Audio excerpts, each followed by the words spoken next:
Setiap orang butuh yang namanya berusaha, setiap orang butuh namanya perjuangan. Bahkan dikatakan sejak kita lahir, kita sudah mulai berjuang. Ketika kita keluar dari kandungan ibu kita, perjuangan itu sudah dimulai. Kita berjuang untuk bertahan hidup. Demikian juga dalam berbisnis, dalam berusaha, kita butuh namanya perjuangan. Dan orang bijak berkata, jika berusaha atau berbisnis, haruslah all out. Di saat Anda berbisnis, perjuangkan bahkan sampai kepada titik darah penghabisan. Jangan mudah menyerah, jangan mudah berputus asa. Jika gagal, bangkit lagi. Jika gagal, berusaha lagi. Jika gagal, bangun lagi dan bangkit lagi. Sampai kita menjadi seorang pemenang. Dan sebuah pepatah mengatakan bahwa jika mau menjadi seorang pemenang, maka pantang pulang sebelum titik. Selamat malam, saya Eri Thomas, bertemu kembali di Tanya Mentor edisi malam hari ini, tanggal 2 Maret 2021. Dan malam hari ini kita akan hadir bersama dengan brother dan sister saya yang luar biasa, seorang Ko Agus, yaitu seorang founder dari SkySea Travel dan juga founder dari SkySea Tech Media, dan juga seorang wanita hebat yang bernama Chin Kin, seorang founder dari Packing Duck Lover, dan juga seorang founder dari JNE Mansion Express Jakarta. Hari ini kita akan mengundang bersama-sama, dan inilah Tanya Mentor malam ini. Tanya Mentor, Anda bertanya, mentor menjawab. Ya, saya langsung akan mengundang Ko Agus dan juga Sis Cingkin sudah bergabung dengan kita. Ya, malam Ci, saya sambil menyapa-nyapa teman-teman terlebih dahulu. Malam Pak John Ferdi, malam Ko Rahmat, Yakub, Bu Anas, Bro Danar. Wah, ini yang Amerika juga hadir. Sis Maria, Sis Yovita dari Surabaya, thank you sudah bergabung. Baik teman-teman, dan juga Cicinkin dan Ko Agus, selamat malam. Malam Bro Malam, Eriadi, malam, malam malam, Sis Cinkin. Wah malam. hari ini ada yang pink sekali hari ini ya. Kayak ketemu ini ya, cewek cewek usia 17 tahun ini kayaknya. Keren banget hari ini. Karena di depan gua nih cowok-cowok yang sangar-sangar nih, kalau nggak dikasih pink nanti berabe. Malam Jadi- semuanya jadi- teman-teman. Jadi malam ini kita cerita obat ini, Sis Cinkin. Boleh. Gak boleh. Nanti kena jewer sama aku Anton sama aku Tommy kita. Lanjut Bro Eriadi. Oke, Ko Agus dan juga Cicinkin, malam ini kita akan sedikit berbeda mungkin. Nah, kita akan interaktif dengan audiens. Kita akan bertanya karena dari topik kita saja sudah menarik untuk audiens kan. Pantang pulang sebelum titik Nah. gitu ya. Nah, siapa yang mau jawab duluan nih dari versinya mungkin Ko Agus atau Cicinkin? Ayo silakan Kak Agus. Sis Cinkin dulu. Saya cerita-cerita tentang pantang pulang ini kan agak-agak hampir nggak ada, karena saya biasanya pantang keluar, bukan pantang pulang, pantang keluar, nggak diizinkan sama istri gitu. Sis Cinkin dulu, silakan. Ayo, Ci. Iya. Seperti yang tadi aku komen, pantang pulang sebelum iya, aku bilang gitu.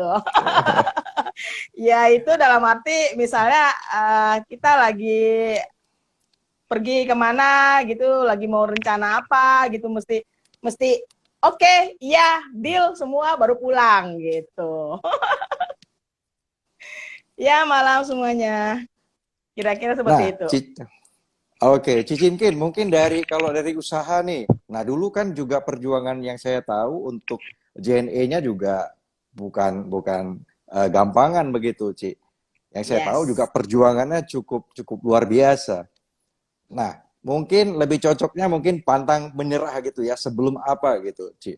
Di JNE ini mungkin boleh sharing sedikit kepada teman-teman pengalamannya dari Cicinkin nih. Kalau di JNE itu pantang pulang sebelum kelar.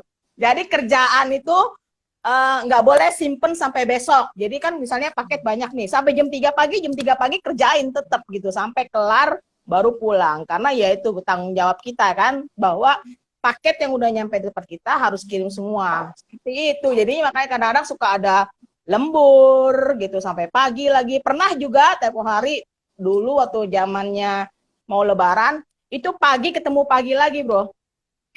Wow, Jadi ya luar biasa. shift malam udah sampai pagi pulang karena kan kasihan juga ya takut mereka pada tepar. Dilanjutkan dengan yang shift pagi lagi gitu loh. Jadi pagi ketemu pagi. Itu kalau di JNE pantang pulang sebelum kelar. Pantang pulang sebelum kelar. Wah, luar Yes. biasa nih.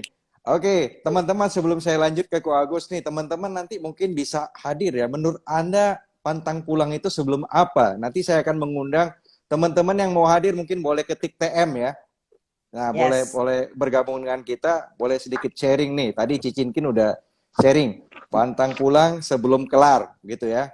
Kalau belum selesai, jangan pulang dulu, selesaikan. Karena memang tanggung jawab kita kepada customer itu sangat penting. Ya. Iya kan? Dan itu juga yang menentukan bagus nggak kita di mata customer gitu. Karena ada beberapa yang dia pikir ini belum selesai nih kerjaan. Kalau dipaksa gimana? Entah mungkin nggak ada SDM-nya juga, saya nggak tahu. Yaitu akhirnya mereka pending untuk besok lagi dikerjakan. Akhirnya kalau di beberapa marketplace kan itu ada waktu tunggu. Nah, beberapa kadang mental jadinya orderan mereka akhirnya ke cancel karena nggak dikerjain seperti itu. Makanya kadang kita kalau udah ambil itu barang gitu ya, kita selalu berpikiran udah ambil itu barang, berarti itu sudah dipercayakan ke kita, berarti harus kirim hari itu juga gitu.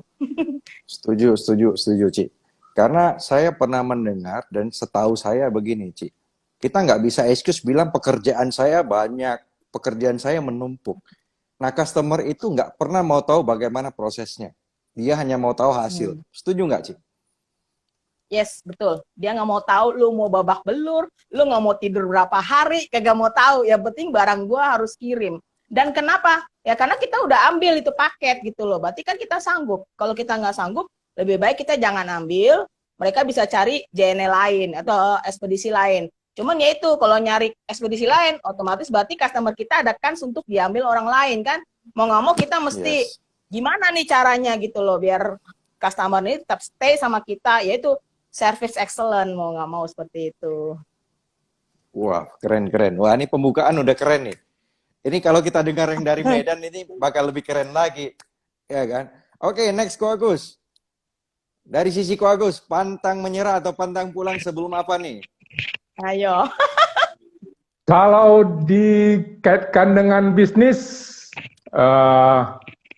memang pasti ya, pasti dalam berbisnis itu masalah pantang menyerah itu salah satu yang paling penting ya. Tapi saya mau kaitkan ke travel dulu nih, ke travel. Jadi betulnya kalau kita bisa punya mindset pantang pulang itu sangat menguntungkan loh teman-teman. Saya Yes. sering menerapkannya itu pada saat traveling. Jadi saya nggak bicara tentang bisnis dulu. Itu pada saat saya traveling itu, kita sering, apalagi kalau lagi liburan besar ya, saya pakai mindset pantang pulang sebelum masuk sekolah.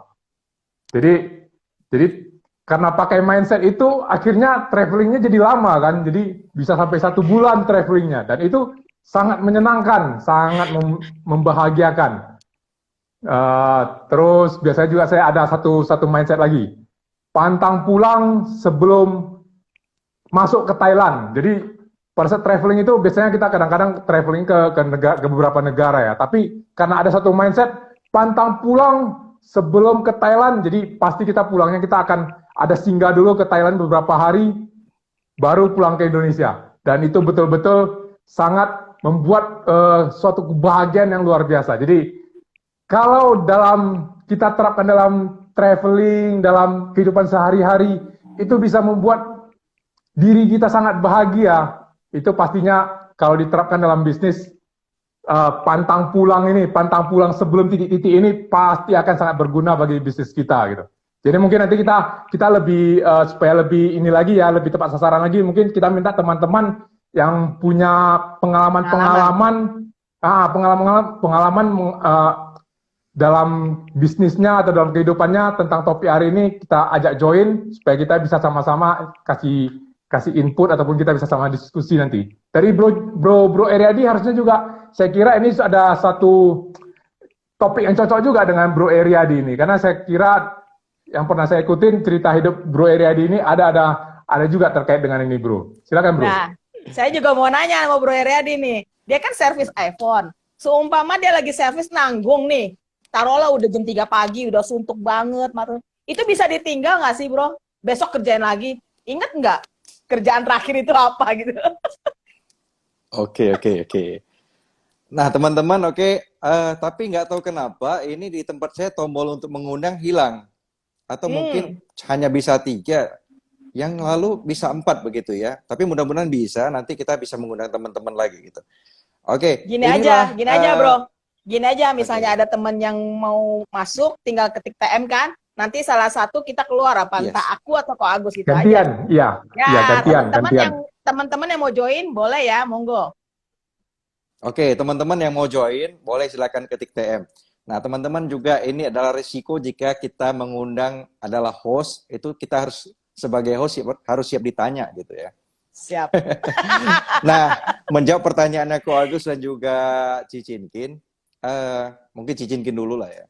Bisa nggak ditinggal begitu ya? Jika tadi malam saya kerjakan sampai jam 2 atau jam 3 pagi. Bisa. Karena step by step-nya itu memang sudah di dalam pikiran kita begitu ya, Cicinkin dan juga Ko Agus. Nah, mengenai tentang pantang pulang ini, saya punya satu pengalaman yang cukup berkesan dalam hidup saya, Cicinkin dan juga Ko Agus. Di saat saya belajar di Bogor itu di tahun 2017,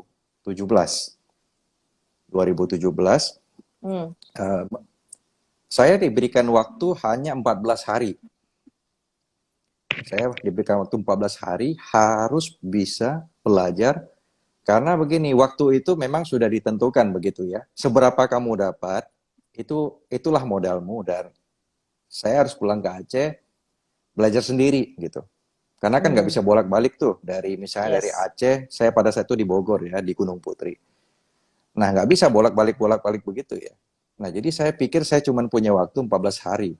Dan guru saya mengatakan, karena dia sering tidurnya pagi, dia mengatakan bahwa kita start belajar itu jam 2 sore, selesai makan siang gitu ya. Selesai makan siang sampai dia maunya sampai jam 2 pagi. Nah gitu. Jadi kita yang harus menyesuaikan kepada jamnya gitu. Nah akhirnya saya pikir ini waktu saya nggak banyak, saya harus benar-benar maksimalkan begitu. Dari step awal sampai step yang diajarkan yang the maksimumnya ya gitu. Nah saya belajar, saya ikuti karena waktu saya terbatas, jadinya saya bangun itu tetap pada awal-awal di jam 8 pagi. Dan saya datang ke rumahnya, beliau belum bangun. Nah karena saya belum belajar apa-apa, jadinya saya tidak bisa belajar apa-apa begitu ya. Nah di hari pertama saya belajar, jam 2 startnya, oke itu sampai memang jam 2:30 pagi. Jam 2:30 pagi gitu ya. Nah itu pulang, dan saya besoknya bangun jam 9. Nah karena saya balik ke workshopnya, jadi kami diberikan satu tempat kos yang dekat dari situ. Nah paginya saya balik ke tempat labnya guru saya. Akhirnya saya minta izin kepada Cici istrinya ya. Saya bilang, Ci, saya mau belajar nih di dalam. Oh ya masuk aja nggak apa-apa katanya gitu. Nah teman-teman saya masih pada tidur. Nah saya pikir apa yang diajarkan kemarin saya coba lakukan. Nah itu terus sampai beberapa hari, nggak terasa itu sampai jam 4:30 sampai jam 5. Cicinkin, Agus dan juga teman-teman. Sampai jam 5 pagi. Nah itu saya ingat setiap jam 5 pagi, kadang 5:30 baru tidur ya. Saya jam 10 bangun, mandi, cari sarapan, dan saya kembali ke labnya lagi gitu. Terus saya maksimalkan ya memang saya ditantang oleh guru saya, ada sebuah pekerjaan yang levelnya itu next ya. Itu kalau ibarat di kedokteran bedah otak. Jadi kesalahannya harus seminimal mungkin begitu. Nah, dia bilang begini, kalau kamu sanggup bedah itu dan begitu dipasang itu bisa connect saja ke komputer, saya anggap kamu berhasil gitu. Karena waktu itu terbatas, saya benar-benar gunakan dengan baik. Nah, mindset ini mungkin ya, pantang pulang sebelum berhasil. Gitu. Saya Penasaran gunakan kayaknya. itu, yes. Dan puji Tuhan di hari ke-10, saya berhasil mempasang kembali chipsetnya itu dan berhasil connect ke komputer. Nah, karena mindset itu, Cicinkin dan juga aku Agus. Tapi memang itu luar biasa lelah sekali ya. Karena begitu saya pulang Aceh, benar-benar saya itu 2 hari bangun, mandi, makan, nggak lama tidur lagi gitu. Seperti bayar utang tidurnya. Nah itu. Bisa Jadi ya kalau bayar utang memang itu ya. mau, saya nggak tahu tubuh ini tapi terjadinya seperti itu. Memang 2 hari itu hampir saya tidurnya di atas 10 jam. Begitu. Jadi bangun itu hanya untuk mandi sebentar, makan, dan nggak tahu kenapa tertidur lagi begitu. Mungkin sangat-sangat lelah dalam 2 minggu Lelah. itu, begitu. Nah, namun yang pesan yang mau saya sampaikan adalah ketika kita mau benar-benar berusaha, kita mau benar-benar gunakan waktu yang ada, saya percaya keberhasilan itu dekat kepada kita. Jadi janganlah menyerah, pantang menyerah sebelum kita berhasil. Berhasil. Betul. Kalau Oke. Nih. dari Kojon kan tetap melangkah, barangkali kesuksesan tinggal selangkah lagi. Seperti Yes. itu. Nah, Ya, Ko Agus. Ini teman-teman pada belum ada yang mau join ini. Setelah Ada. kita Bro hari JT ini tadi. udah dah. iya tadi JT Bro JT. sempat ketik TM, tapi Nggak nggak bisa apa-apa. ya? Nggak apa-apa. Nah, sebelum mengundang ini, saya mungkin mau tanya dulu ke Cicinkin dan juga Ko Agus nih. Apa sih Yes. definisi pantang menyerah bagi Ko Agus dan juga Cicinkin ini?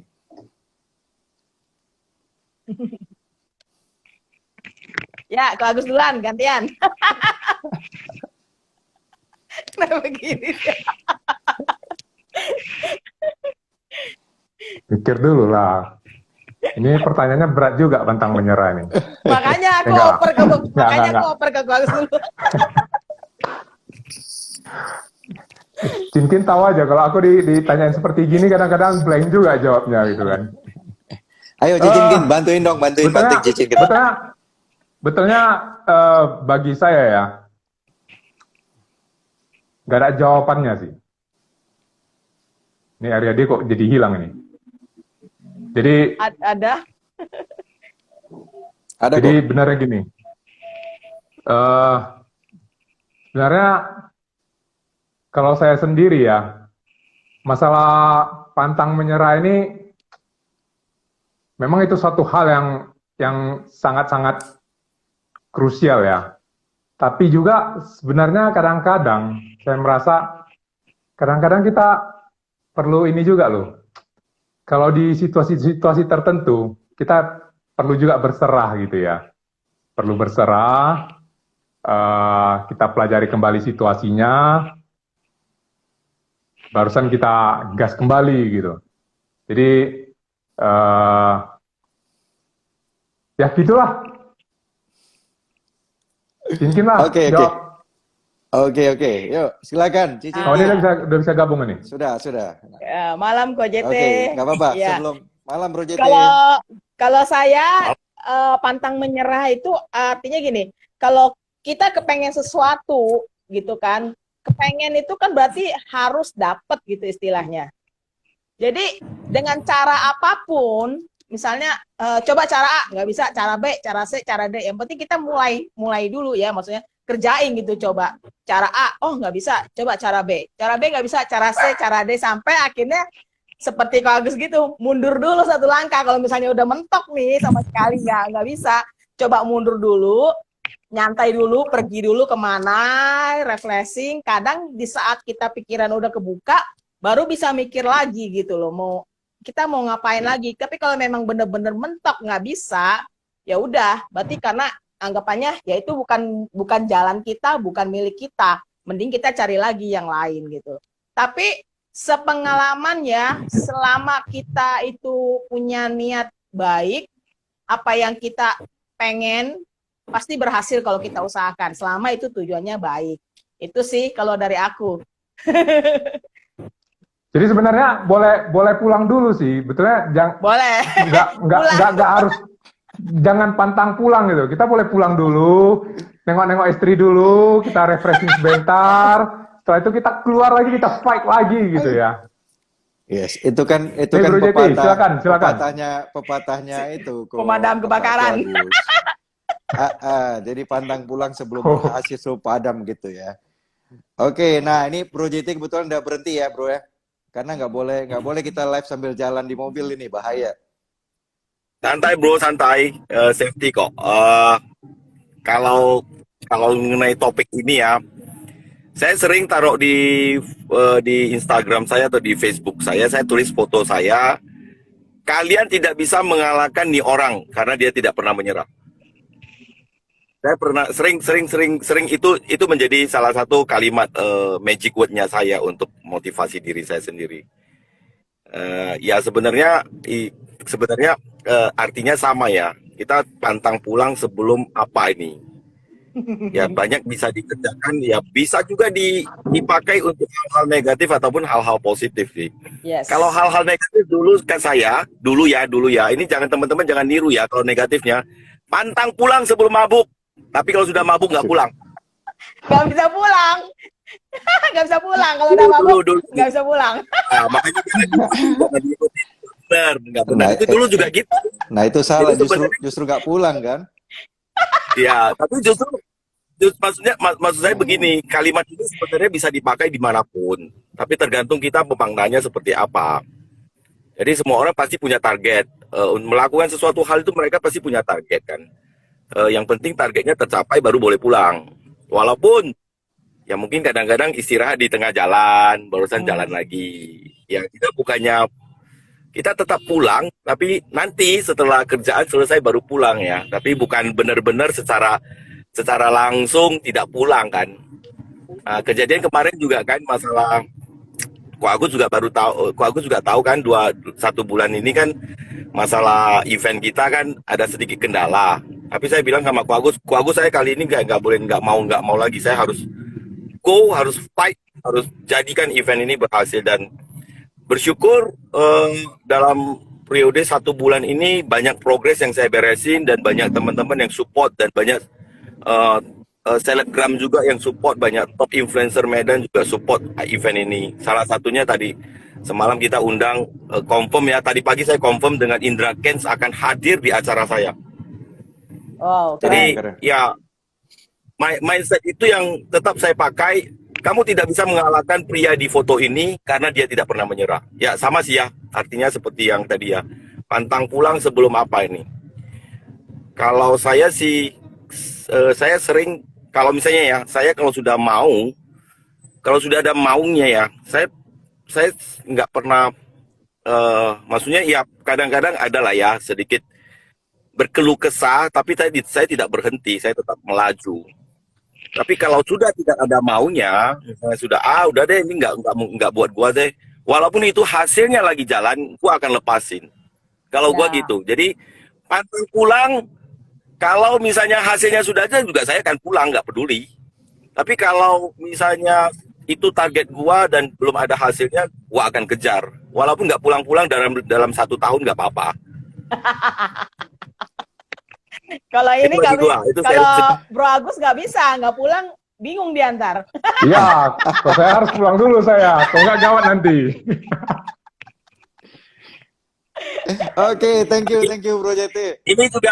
Ini kebetulan juga malam hari ini pantang pulang sebelum antar barang karena lagi antar barang bekas, ada yang belanja. Jadi saya harus ngantar barangnya, terus jemput lagi, terus antar lagi tempat lain. Jadi istilahnya kalau KJT itu kalau sesuatu yang bukan untuk kita, ya udah nyerah aja gitu ya, maksudnya ya udah lepasin daripada buang waktu ya. Iya, kita juga harus tahu lah limitnya kita kan. Misalnya kadang-kadang kita kan pasang limit di sini. Cuman kalau memang sudah memang nggak kita punya, ya nggak bisa dipaksain. Kita juga harus lepas, tapi totally lepas, bukan nggak ada istirahat lagi. Jadi kalau kayak orang balapan itu hanya ada di pit stop atau maju, nggak ada mundur lagi kan. Oke, dah. Yes, Bro betul, Jete, betul. selamat nyetir. Ngeri dia udah jalan Oke, lagi. bro. Hati-hati di jalan. Lanjut perjalanannya. Sukses selalu. Thank you sudah Ya. sharing ya. Oke, saya live-kan dulu. Thank you. Ya, untuk teman-teman yang mau ikutan di kita join, pantang pulang sebelum apa? Yuk, yang mau sharing-sharing silakan, sister brother, request Yes. join. Silakan lanjut. tinggal ketik TM ya. Oke. Nah, tadi kita bercerita tentang pantang menyerah. Menurut saya pantang menyerah itu jangan menyerah itu adalah pantang berhenti gitu. Nah, itu mengenai mindset. Bukan mengenai kita itu nggak pulang begitu ya. Itu berbeda cerita mungkin. Itu hanya kata kiasan yang mengatakan bahwa kita ya nggak boleh menyerah. Nah, lawannya menyerah itu apa? Bukan gagal, tapi ketika kita berhenti. Nah, orang-orang sukses bukan nggak pernah gagal. Menurut saya, mereka pernah mengalami kejatuhan, mereka pernah mengalami kegagalan. Tapi ketika mereka nggak berhenti, ya ibarat mereka pantang pulang sebelum bangkit kembali, begitu ya. Nah, mungkin Tapi gini kalau juga, Bro JT, Ya. ini masalah pantang pulang ini, saya kadang-kadang ceritanya agak berlawanan dengan ini ya. Coba apa ya? silakan. Nggak Biar apa-apa. biar biar beda-beda sedikit. Boleh kok Gus. Silakan. Justru kita Eh, butuh bertukar pikiran. Iya, kadang-kadang teman-teman juga perlu ini ya, perlu menyadari juga konsep pantang pulang sebelum ini. Jadi jangan kita pantang pulang, memang terus kita pantang menyerah, kita terus jalan, terus jalan, terus. Tapi yang dituju itu ujungnya salah gitu. Itu juga sangat perlu diperhatikan. Jangan udah berbulan-bulan nggak pulang-pulang, udah keluarga udah rindu banget, hasilnya nggak ada gitu, karena salah arah gitu, tujuannya salah gitu kan. Itu juga perlu sangat teman-teman perlu sadari gitu. Jadi mungkin tujuan akhirnya kita pantang pulang itu apa? Itu juga kita harus sangat jelas dari awal kita harus tentukan. Jadi dalam perjalanan itu kita lihat ini kita udah pantang pulang begitu lama, udah pantang menyerah. Ini on the track nggak untuk menuju goal impian kita tersebut gitu. Jangan cuman sekedar lari sana lari sini gitu kan. Akhirnya kan udah pantang menyerah, udah tidak pulang berbulan-bulan, tidak ada hasil gitu. Silakan Sis Tintin. Ya benar. Jadi seperti itu berarti kita mesti set goals kita apa, ya kan? Tujuan kita itu nggak pulang-pulang tuh ngapain gitu. Nah, teman-teman jangan salah ya, maksudnya nggak pulang ini dalam artian berusaha ya, bukan bener-bener nggak pulang ke rumah. Nanti pindah rumah pun nggak tahu ntar. Iya, benar sekali teman-teman. Jadi artinya pantang pulang ini bukan berarti Anda tidak pulang-pulang. Sekalipun memang ada orang-orang yang harus berjuang tidak pulang ke rumahnya, namun menurut saya harus mengantongi sebuah izin. Gitu ya, harus dibicarakan dengan keluarga. Kita tidak bisa sepihak saja serta-merta saya punya goal ini, saya punya tujuan ini, ya saya egois, saya jalan sendiri. Kita lupakan keluarga kita. Nah, di sana kita ada pasti salah kan? Teman-teman dan juga Ko Agus dan Cicinkin, saya pikir begitu. Ketika kita memang ada job di luar, ada pekerjaan di luar yang mengharuskan memang kita tidak bisa pulang, saya pikir adalah telah dikomunikasikan dengan keluarga. Jadi jangan salah kaprah dalam tentang pantang pulang ini begitu, teman-teman. Nah, ini ada Bro Yakub yang sudah ketik TM, mungkin kita bisa ajak untuk bergabung dengan kita.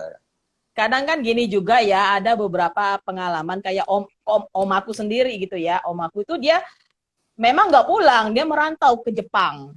Pulang-pulang dia bawa duit, usaha di Jakarta. Nah itu baru bener ya, nggak pulang-pulang tapi pulang bawa duit buat modal. Malam Bro Yakub. Halo Bro Yakub. Halo. Nah ini yang benar-benar nggak pulang-pulang ini. Nah ini salah satu narasumber ataupun audiens yang kita undang. Nggak pulang-pulang. Cocok sekali. Karena benar izin masuk bentar aja ya Ko ya. Yes, silakan. Ayo boleh sharing Enggak, ini bro karena untuk. temanya menarik sekali nih. Pantang pulang sebelum titik. Jadi Nah, kalau bagi menurut saya, Bro maksudnya, Yakub, jawabannya apa nih? Pantang kalau pulang sebelum. menurut saya dalam dunia marketing ya gue ya. Dalam dunia marketing maksudnya kita setiap hari kita kan pasti dalam dunia marketing ini ada penolakan, habis itu ya ada penerimaan, ada penolakan lah. Dan pasti kalau kita udah tahu goal kita kemana gitu kan, tapi kita di saat dalam proses menuju goal itu kita mengalami penolakan, ya menurut saya kita harus tetap pada konsisten dan pada tujuan kita gitu. Jadi meskipun sekali mengalami penolakan, ya kita harus fight lagi gitu, fight lagi, maju lagi. Hari ini ditolak, besok datang lagi. Hari ini ditolak, besok datang lagi gitu. Sampai betul-betul kita dapat apa yang udah jadi goal kita. Itu sih menurut saya sih. Bro Yakub, dengan cara pantang pulang, pantang menyerah seperti itu, datang lagi, itu efektivitasnya gimana itu, Bro Yakub? Kalau menurut saya sih di dalam dunia marketing sih ya pasti ada negosiasi juga sih, Ko. Maksudnya dengan kita katakanlah kita hari ini kita datang, kemudian kita ditolak gitu kan. Kemudian kita pas pulang, habis itu kita besoknya datang lagi dengan cara yang baru lagi. Jadi beda hal yang kita bawa, pasti respon dari yang kita datangin pun akan berbeda gitu. Oke, ya ini cukup masuk akal, karena jangan nanti teman-teman menganggap oke, kalau saya sebagai marketing karena diajarin pantang menyerah, pantang pulang, setiap hari datang nggak pulang-pulang gitu kan, nanti besok datang nggak pulang-pulang, itu customernya nggak beli, malah kedepannya disuruh satpam itu kalau si Yakub datang jangan dikasih masuk lagi gitu ya. Jadi datang kembali tapi dengan strategi baru, dengan cara yang lain, dengan yang kreatif, itu perlu teman-teman ingat juga gitu, jangan ditelan mentah-mentah gitu. Jadi datang lagi seperti tempo hari aku ada undang narsum yang dari MLM. Jadi dia datang lagi. Hari ini dia datang misalnya naik sepeda, besok dia naik motor, besok lagi naik mobil. Jadi ada progresnya. Jadi oh iya ya berhasil dia di MLM gitu, baru orang akhirnya join. Jadi mesti datang bawa value baru. Jangan lu lagi, itu lagi, bosen. Yang ada bener kata Bro Agus, dicegat di depan pintu. Apalagi lain kali kalau misalnya pintu udah dipalang duluan, nggak boleh masuk gitu. Palang. Ya jadi mungkin bisa gini juga sih Sinkin. Jadi sekali datang masih ditolak, kedua kali cari cara lain lagi, datang ditolak, ketiga kali kan bawa bebek dikasih gitu kan, ditraktir bebek, pasti closing itu nanti. Pasti deal ya. Ini bagus. Strategi yang bagus itu, strategi yang bagus. Nah, Thank you Bro Yakub. Pernah dapat pengalaman seperti itu enggak? Yang ketika Bro Yakub tidak menyerah, akhirnya yang tadinya misalnya tidak mau order jadi order gitu. Betul. Boleh sharing sedikit? Gimana, Bu? Sorry. Ya, boleh sharing sedikit. Yang tadinya yang tadinya nggak order jadi order akhirnya. Oke, jadi ya mungkin hari ini katakanlah kita datang ya seperti yang kayak Ko Agus bilang, kita hari ini datang dengan tangan kosong gitu ya. Mungkin minggu depan atau besoknya kita datang dengan menawarkan bantuan, apa yang bisa kita bantu dari mereka. Mungkin itu suatu hal yang bisa menarik dari mereka gitu. Nah, aku dapat lagi nih, berarti ini yang kedua nih. Jangan datang cuma nawarin barang, tapi nanya apa yang bisa saya berikan, apa yang bisa saya bantu. Itu keren. Nice. Ada lagi bro? Thank you. Mungkin itu aja sih Ko yang mau sedikit sharing. Oke. Thank you Bro Yakub, thank you. Thank you Bro Yakub. Thank you. Sukses terus. Ya, Sukses untuk Oke, kita saya lihatkan semua. dulu ya bro ya. Oke, thank you. Pak RT minta join itu Pak RT. Ya, Pak RT minta join. Oke, kita langsung undang Bro Jonathan. Keren ya. Jadi kita kalau mau memprospek orang itu datang rutin tiap hari nggak masalah, tapi jangan itu lagi. Bawa satu hal yang baru. Dan yang kedua, tawarkan apa yang bisa kita bantu. Seperti itu.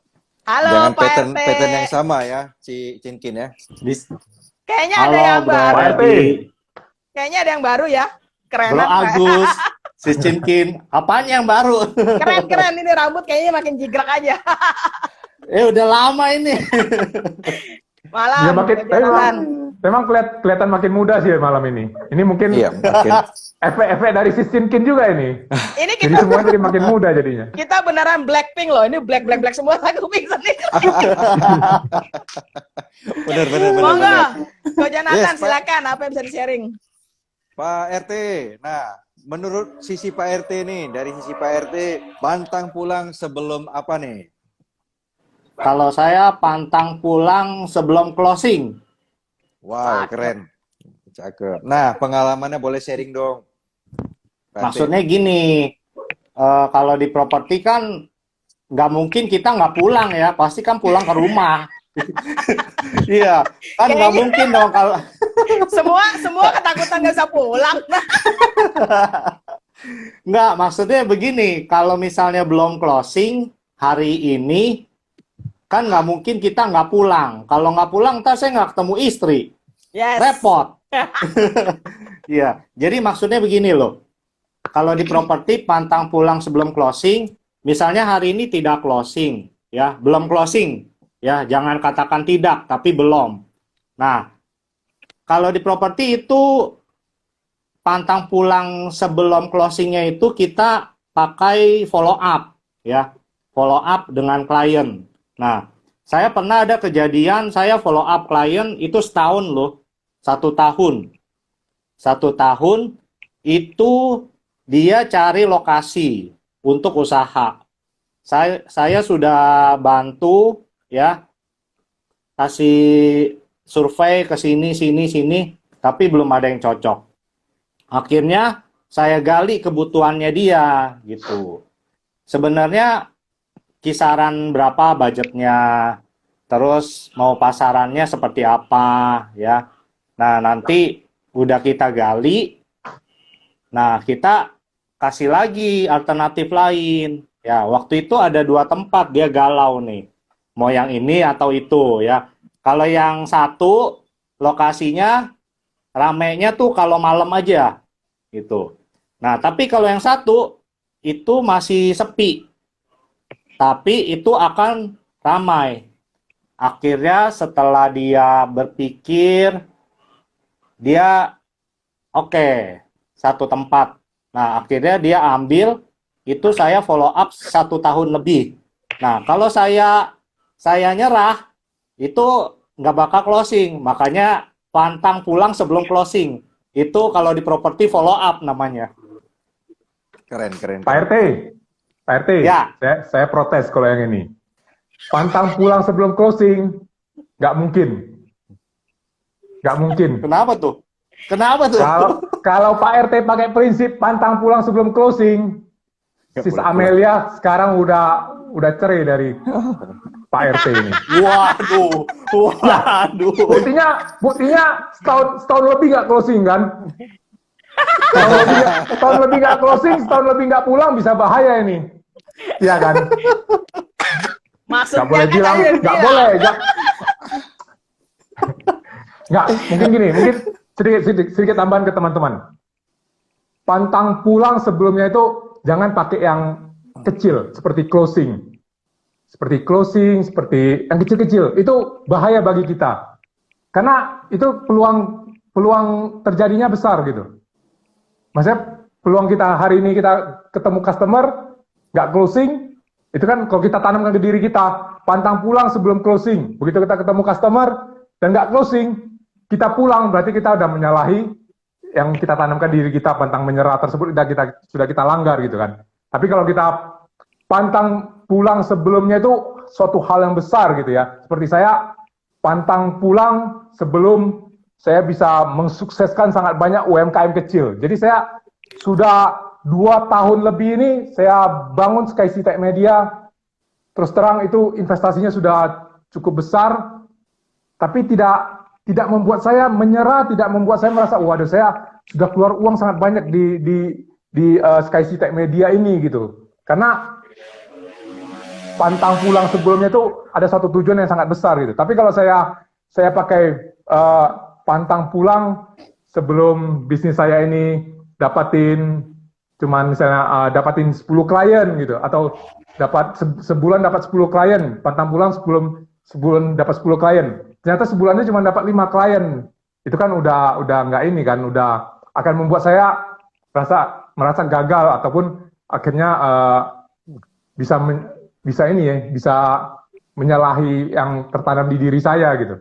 Jadi mungkin teman-teman bisa pakai satu tujuan yang sangat besar setelah pantang pulang sebelumnya itu gitu.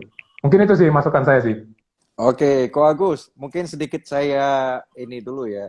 Saya berikan sedikit masukan dulu. Teman-teman semua jangan salah paham dulu. Ini pantang pulang itu adalah sebuah kata kiasan. Jadi pantang pulang sebelum padam begitu ya. Itu kan motonya dari padam pemadam kebakaran begitu. Nah, kami teknisi juga dulu ada seperti itu, pantang pulang sebelum down gitu ya. Down itu artinya harus selesai gitu. Ya, tapi kita nggak bisa memaksakan bahwa harus itu. Tapi artinya mindset kita jangan menyerah sebelum itu berhasil begitu. Ya, teman-teman jangan salah artikan, nanti nggak pulang-pulang semua nih Ko Agus, teman-teman kita. Enggak, ya makanya saya bilang pantang menyerahnya itu pantang menyerah sebelum tujuan yang sangat besar itu tercapai gitu. Jangan yang kecil-kecil. Yes. Karena yang kecil-kecil kan begitu nggak tercapai, kita pasti ini kan merasa gagal gitu kan. Mungkin saya revisi kali ya. Kalau itu kan tadi cuma istilah doang, pantang pulang sebelum closing. Mungkin yang tepatnya jangan menyerah sebelum kita bisa membantu orang menemukan tempat yang dia cocok. Mungkin seperti itu tepatnya. Jadi ada kepuasan tersendiri kalau kita sudah bisa membantu orang, ternyata tempat itu yang dia inginkan dan dia benar-benar cocok. Jadi saya win, dia win, win-win solution terjadi. Itu sih intinya. Tapi benar. Jadi kata-kata yang Kojo yang kedua ini lebih enak nih. Jadi kayaknya lebih lepas. Ya. Jadi lebih lepas dibanding pantang pulang sebelum closing tuh rasanya tekanan gitu, kayak tekanan gitu. Tapi kalau misalnya dibilang pantang pulang sebelum menemukan tempat yang pas tuh customer, good banget. Yes, kayaknya itu betul. Nyaman. Karena kalau kita pantang menyerah sebelum closing, pantang pulang sebelum closing, dan ternyata nggak closing kita pulang kan berarti kita udah melanggar gitu kan. Udah melanggar yang kita tanam gitu. Itu sih. Lanjut. Oke. Yes. Oke, thank you Pak RT. Thank you Pak RT. Thank you Bro Redi, Bro Agus, Sistin Kim, thank you. Pak Jonathan, thank you. Oke. Semoga Ko Jonathan ini mendapatkan customer yang banyak, terbantu dan menemukan rumah-rumah yang idaman mereka gitu. Biar lancar terus ya Ko Jonathan, sukses. Nanti Yes. Pak RT akan pakai slogan baru. Pantang pulang sebelum saya bisa menyediakan rumah bagi 1 juta teman-teman gitu ya. Wow, keren. Bro Heriadi, bagus. tadi ada Ya, Dr. Erwin pengen gabung tadi. Oke, Dr. Erwin ya, kita undang. Ya, Dr. Erwin Sugita. Oke. Tapi benar ya, copywriting itu penting loh. Seperti yang Ko Agus tadi bilang, copywritingnya begitu dibilang closing tuh kayaknya kok pendek banget gitu. Tapi begitu bilang menemukan rumah idaman yang ini, wah kayaknya bahagianya tuh keluar gitu. Malam dokter, nah ini Halo, pantang Dr. pulang. Erwin. Katanya pantang pulang sebelum anak-anaknya pada tidur tuh. Bukan, Ci. Kalau gua pantang pulang sebelum ditelepon bini. Nah, Wah, sama. Tadi pun saya pun gitu juga. Di grup saya tulis gitu juga sebelum ditelepon istri. Tapi enggak sih, saya orangnya enggak seperti itu. Saya bilang saya orangnya malahan pantang keluar sebelum diizinkan oleh istri. Silakan Dr. Erwin. Iya, ini nggak tahu nih kira-kira cincin ini gua di gua masuk jam setengah. Nggak sih, cuman kayaknya kan kalian temanya aja pantang pulang itu kan kayak pantang menyerah ya. Memang kita kondisi seperti ini harus pantang menyerah. Cuman yang gue alamin saat pandemi ini gue belajar dari banyak itu kita harus lebih cerdik gitu aja sih. Kadang-kadang kalau pantang menyerah tapi nggak cerdik juga percuma. Contohnya misal kita itu udah ketemu klien 100 orang, ternyata yang 99 orang semua nolak, 1 orang doang yang terima. Nah, kita kan juga harus introspeksi diri, istilahnya kenapa gitu loh, kenapa kok kita itu kok ditolak orang begitu banyak gitu loh ya. Jadi buat kita lebih banyak, terutama kan dari True VP ini kita banyak belajar dan kita juga improve mulai dari mindset, mulai dari apa skill macam-macam ya skillnya, mulai dari apa Instagram dan sebagainya. Nah itu kayaknya kita juga harus mengembangkan itu, kita harus introspeksi diri dulu, nggak hanya cuman maju terus kayak gitu juga kayaknya kurang cerdik gitu loh kayaknya, karena kita mau nggak mau juga harus memang apa ya istilahnya kalau bisa usaha sekecil mungkin hasil maksimal gitu kan, bukan yang usaha tingkat dewa tapi ya hasilnya juga ya biasa-biasa aja gitu kan istilahnya gitu ya. Pakai Banyak-banyak lah strategi ya. mentor lihat tanya mentor, lihat live. Jadi Itu sih. pantang pulang itu tapi harus menggunakan strategi. Jangan cuma taunya nggak pulang Betul. aja gitu ya. Kalau nggak pulang nggak apa-apa sih. Tunggu diusir. Kalau gua nggak apa-apa nggak pulang, yang penting duitnya masuk. Ayo. Nah, oke, Karena Bro Erwin. Nah, kenapa kok Redi? Nah, mengenai tadi Bro Erwin katakan, ya memang semua orang pengennya modal sekecil-kecilnya, effort sekecil-kecilnya, untung sebesar-besarnya begitu. Namun ya ada masanya memang saya tertrigger dan sangat menarik bahwa kemarin itu ditanya mentor, seorang Kurubi Herman pernah bercerita begini. Ada masanya kita melakukan effort itu besar, tapi bayarnya kecil. Ya. Nah, kita lakukan terus, kita jangan menyerah. Nah, sampai kita akan menembus sebuah garis, nah di sana akan terjadi kebalikannya. Kita lakukan hal sedikit tapi dibayar mahal begitu. Ya, betul. Nah, Setuju. gimana pendapat Bro Erwin nih? Nah, tadi Ya, bercerita begitu. kembali lagi kayak misalnya tadi contoh si Bro Yakub kan, kayak Bro Yakub itu kan kayak rep farmasi kan, saya kan juga banyak ketemu rep farmasi ya. Jujur gue dokter yang paling suka nolak rep farmasi jujur aja. Cuman ada beberapa rep yang memang saya benar-benar bisa dekat karena mereka itu memberi suatu value gitu loh, memberi suatu value ke dalam orang yang ditemuin, jadi memberikan suatu manfaat, satu solusi, dan juga saya yang paling ada satu touch dengan satu rep itu karena dia tiap kali datang dia menawarkan obatnya, udah nggak ngerti gini nih, nggak masih belum ada pasien gini nih, dia akan selalu menyatakan ya ntar gue doain dong makin rame dan sebagainya, dan itu kan kayak touch ke orang ya. Dan kita memang bukan masalah effort atau kayak gimana, cuman terlalu effort dan juga kadang-kadang tidak berpikir dengan cerdik, akhirnya kita stres sendiri karena kita kayak maju terus kena jalan buntu, dan kita nggak berusaha mencari jalan yang mungkin kayaknya gede, cuman harus naik dikit aja gitu loh. Nah, itu kadang-kadang kita hanya mikirnya cuman effort melulu. Kita harus menenangkan diri dulu, kita harus, karena ini gua alamin sekali sih, dulu gua semakin effort semakin nggak dapat apa-apa gitu, dan sekarang kayaknya memang bantu orang, terus habis itu dan istilahnya kalau gue lagi sepi, gue akan berusaha untuk temen gue ada yang kerjaannya yang sepi yang gue harus bisa bantu. Nah itu kan tanpa sadar itu kayak fuel buat gue, dan juga itu tanpa sadar itu gue bisa dapat suatu solusi padahal yang gue nggak kepikiran sebelumnya. Waktu gue mikirnya cuma effort dulu gitu.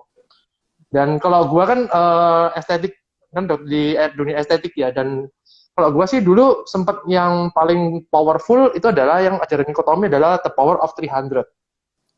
Kita akan hubungi 10 orang dalam setiap hari, itu gue pernah jalanin, dan memang karena itu kita akhirnya deket dengan setiap klien gue, tuh akhirnya gue handle sendiri gitu loh. Jadi asalnya biasanya di pegawai, cuman kalau yang klien-klien yang memang udah deket sama saya akan handle sendiri, dan gue akan istilahnya lebih ke touch, personal touch-nya tuh gue dapat gitu loh, biar ke mereka dapat. Nah itu yang kita harus jaga hubungan itu, karena istilahnya kita nggak cuma nawarin barang doang, kita cuma jaga hubungan dulu, karena nggak semua itu harus deal hari itu.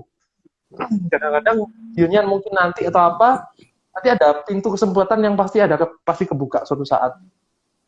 Kan yang yang kalau nggak salah kita tuh mau usaha harus ada namanya kesempatan, dan juga ada kita prepare. Nah kita tuh Persiapan. Kalau prepare-nya harus imbang, kita dibarengi dengan agar duanya selaras, kita bantu dengan doa gitu kan.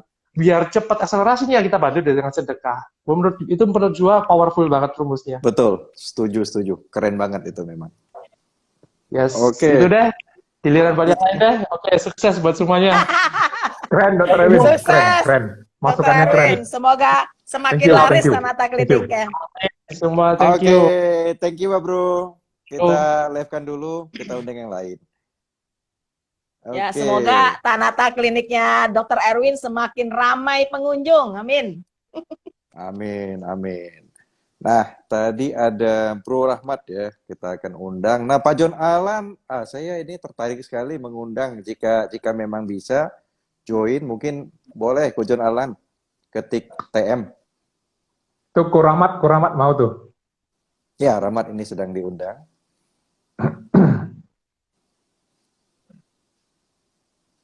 Oke, sambil kita menunggu. Ko John boleh ya, setelah Ko Rahmat kalau memang memungkinkan kita akan undang. Wah, apa nih? Pantang pulang sebelum tumbang.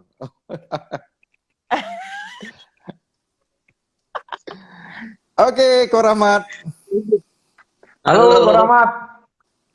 Halo Ko Agus. Wah, keren ini. Begitu Malam, masuk Bro langsung Rahmat. masuk langsung menjawab ya. Loh, Tadi kan ini Kuramat, slogan zaman dulu nih. Nah, logonya tahu sendiri kan. Nah. tadi Kuramat di grup menulis jangan pulang sebelum traktir satu teman. Keren. Nah. Keren banget itu. Loh, kan biar kita diingat traktir satu teman program yang harus kita sukseskan. Bener nggak kok? Siap. Thank you. Oke. Sharing apa ya? Oke, gini. Nah, pengalamannya, Ko Rahmat, mengenai pantang pulang sebelum tumbang ini apa nih? Dulu saya perusahaan punya 5 value. Salah satu value-nya yang nomor 3 adalah winning spirit. Dalam Oke. winning spirit itu selalu kita ditekankan 3 kata, never give up. Makanya akhirnya muncul kaos ini nih. Nah, makanya muncul kaos ini. Jadi benar kata Ko Agus.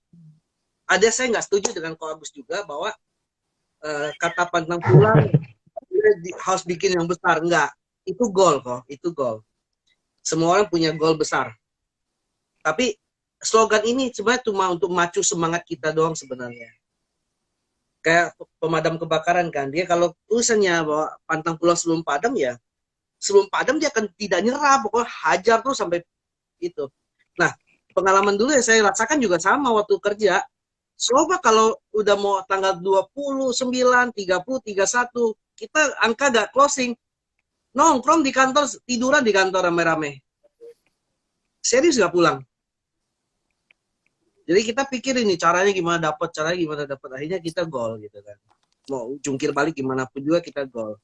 Nah, hal yang sama juga saya pernah cerita ke Ko Eryadi 2 minggu yang lalu ya Ko ya. Minggu lalu kalau nggak salah ya. Ya, kurang Saya lebih minggu lalu. goal satu buah pengadaan barang untuk satu buah perusahaan proyek. Nah, hal yang sama juga saya lakukan yang sama. 3 hari saya sampai lupa makan tuh. Sarapan pagi, makan siang itu jam setengah tujuh malam. Waduh. Karena putar otak gimana caranya dapat tender gitu loh, supaya gua menang yang gua sekarang jalanin tuh gua menang. Nah, cara menangnya juga unik banget. Perusahaan supplier pabrikan yang supplier masukin penawaran juga ke proyek ini. Saya beli sama dia, saya masukin ke proyek, saya menang. Dengan harga penawaran saya lebih mahal. Wah, Karena luar biasa. putar otak gimana caranya menang, gimana harus menang pokoknya. Karena kalau saya nggak menang, karyawan saya mau dikasih makan apa? So, saya ada satu buah effort bahwa saya harus bikin orang lain dulu nih. Kalau mikir diri sendiri ya sudah nggak menang, ya sudah cincai lah. Nah, kalau pikir orang lain, kalau hari ini saya nggak menang, perusahaan ini ternyata nggak jalan, lalu harus tutup, kan gue harus bikin perutnya karyawan gue segitu banyak. Itu Ko Rahmat. Ini yang saya maksud. Jadi kalau Ko Rahmat pantang menyerah sebelum dapat proyek, itu lebih bahaya Ko Rahmat. begitu nggak dapat proyeknya kan itu kan jadi gimana ya? Pokoknya saya rasa kurang cocok. Tapi kok kurang amat berpikiran kalau saya nggak dapat proyek ini, karyawan saya itu bagaimana gitu. Jadi maksud saya Iya. di sananya sih gitu. Saya Ada setuju sih nilai yang kok. jauh lebih besar lagi gitu. Saya setuju kok. Tapi maksud saya itu karena saya ada satu buah semangat, memang kita harus cari beberapa konsep. Nah itu ada salah satu timnya saya dulu join tuh Bapak Adrianus Hadianto. Itu masih di perusahaan tempat saya dulu bekerja. Sekarang udah level kepala divisi itu. Itu orang hebat itu. Nah, jadi karena saya punya karakter 13 tahun memang ditanamin semangat seperti itu. Akhirnya jadi kalau pengen dapetin sesuatu tuh akan kuras otak habis-habisan gimana caranya dapet. Bahkan sampai kurang tidur mikir, kepikiran terus. Makanya kemarin ikut main hack ya cukup membantu sebenarnya. Karena saya tipe orang pikirnya kuat. Ini kuat udah hilang nih. Terus sebentar lagi kejar OJT. Itu sih. Nah, ngomong contoh spirit yang kayak gitu, saya dulu punya pengalaman salah satu teman saya begitu. Perusahaan tempat dia kerja bermasalah dengan customer. Tapi pada saat dia menempati posisi jadi supervisor, dia nggak nyerah. Dia datangin pemilik toko itu, nggak mau ditemuin. Samperin ke rumah, Ci, lu udah di mana, Ci? Oh, di rumah. Samperin ke rumah. Sampai suatu hari, akhirnya kan orang lama-lama kan ada rasa iba muncul ya. Nolakin terus, tapi orang itu fighting spiritnya nggak berhenti. Nah, akhirnya dia akhirnya terima orang, karena lihat tekadnya cukup gede, dia terima orang itu. Nah, setelah dia terima orang itu, sampai hari ini tahu nggak, pengambilan omsetnya dia itu 1 bulan tuh bisa 1.000 dus cutting deck, 500 dus baterai. Jadi pengambilan gede. Seandainya hari itu orang supervisor itu menyerah, mungkin habis. Nah, jadi kata-kata ini pantang pulang sebelum itu sebenarnya satu buah doktrin ke diri kita sendiri sebenarnya. Memang terkesan kejam. Tapi kadangkala ya kita mampu mengeluarkan effortnya kita yang luar biasa, fighting spiritnya kita luar biasa bisa kita keluarkan pada saat kita kepepet. Pada saat kita di dalam pressure yang kuat, kita bisa mengeluarkan itu. Nah, memang ada 2 tipe orang kan. Ada orang yang makin di pressure makin nyerah, ada orang di pressure makin kuat. Nah, tinggal bagaimana olah ini aja. Kalau kita kebiasaan dari dulu ya, di press dulu supaya jadi. Ya, 13 tahun pengalaman ke bawah sih sampai sekarang sih. Nah, Gimana Bro Rahmat, harus dapat. Ya. jadi kepikir nih, kata kamu kan ada 2 orang yang di pressure bisa mundur, yang di pressure tambah maju. Ada saran nggak sih untuk orang yang di pressure dia mundur? Kira-kira slogan ini enaknya gimana tuh? Makainya ke orang-orang yang tipe yang ini nih, coba. Tergantung leader. Gimana? Tergantung leadership. Nah, seandainya Tergantung Ko Rahmat adalah leadernya nih, misalnya nih, Ya. ada satu anggota Ko Rahmat adalah orang yang tadi begitu ditekan dia makin stres, makin menyerah begitu. Nah, gimana Ko Jangan Rahmat ditekan. biasanya? Nah, apa yang Jangan dilakukan? ditekan. Oke, Jangan ditekan. Kurangi pressure tapi pakai cara coaching.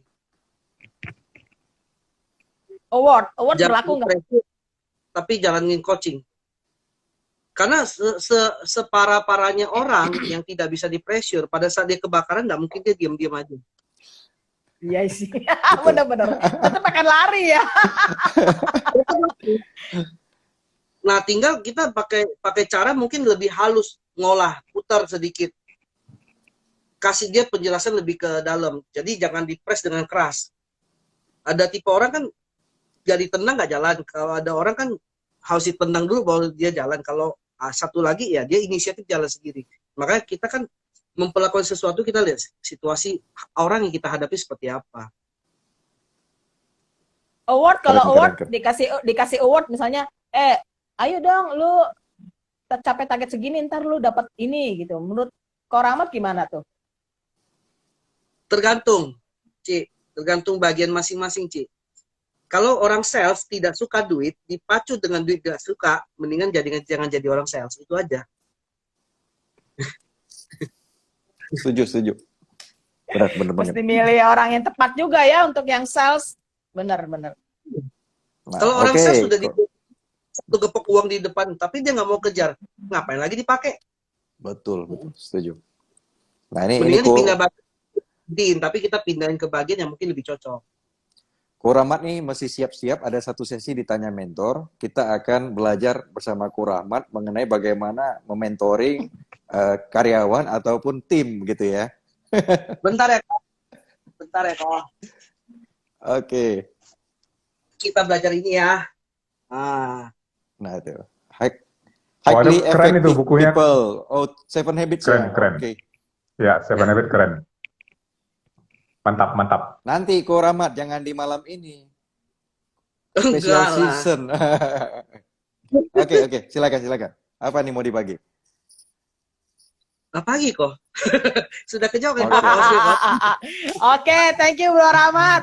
Oke, thank you Ko Rahmat. Sukses terus. Kita Mantap, Sehat-sehat. mantap, Ko Rahmat. Thank you. thank you ya. Oke, apakah Pak John masih bersama kita? Ya, saya rindu Tadi nih. Kalau boleh. Si Suliana Pak John Lingling Alan. juga ya? Si Suliana katanya belum siap, lagi makan tadi. Oh, Dia maksudnya Ya, Ko John. dia kasih tahu bahwa Ko Rahmat tadi udah ketik ting begitu. Ko John Alan kalau bisa gabung keren ini. Ini Ko John Alan ini ilmunya luar biasa ini. Betul sekali. Tapi iya, tapi udah nggak kelihatan kelihatannya.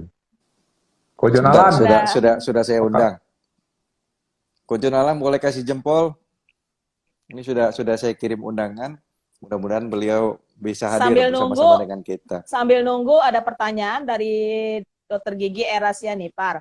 Bagaimana Pak, Bu? Ini memang agak melenceng dari topik ya. Lebih baik cari reseller atau dropshipper dan bagaimana merawat mereka? Nah, kira-kira Bro Agus jawab. Masalah dropship si JT ya jawab. Saya nggak ngerti dropshipper. Saya Cincin pikir Cincin jago kalau dropshipper ini. Iya. lebih punya pengalaman. Kalau saya cuman penggembiranya di grup dropshipper.